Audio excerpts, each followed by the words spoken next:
Government high school मौजा सियाल में board Pakistan news की टीम का दौरा, जिसमें बच्चों से मालूमाती सवाल किए गए और सही जवाब पर इनामात दिए गए।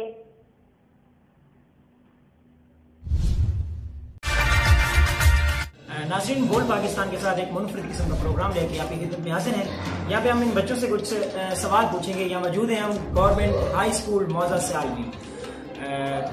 IQ का सवाल है, आसान सा सवाल है। जो बता देगा उसे इनाम में पेंसिल दी जाएगी और जो नहीं बता पाएगा उसे सलाम लिया जाएगा। तो हम पूछते हैं, ये सवाल आसान सा सवाल है। सवाल हमारा ये है, अगर आपको याद हो तो आपने जरूर कमेंट में इसका जवाब देना है। सवाल ये है कि वो कौन सी चीज है जो तोड़ने के बाद काम में आती है। लकड़ी है। आप इस पे आपको यकीन है? पक्की बात है? आप गलत हैं। अंडा भी हो सकता है, दूध भी हो सकता है।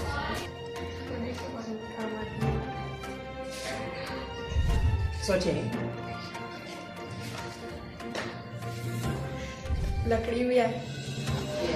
नाम क्या है आपका? मोहम्मद। कौन सी क्लास में पढ़ते हो आप? छठी क्लास में हो।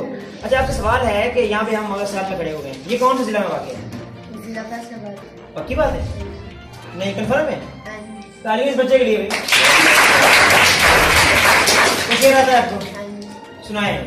दुरूद लिखता हूँ, पैम सलाम लिखता हूँ, मैं हर एक नबी का रसूल इमाम लिखता हूँ। किसी को भी किसी कीमत में ना दूंगा मैं, जिस कलम से मोहम्मद का नाम लिखता हूँ। तालीम होनी चाहिए। आपने सोचना है कि मैंने जो सवाल पूछा आप में से किस किस को आता था, किस किस ने सही कमेंट्स में जवाब दिया है। ये सब आपकी नजर है, आपने इसका जवाब देना है, चीटिंग नहीं करनी। Thank you.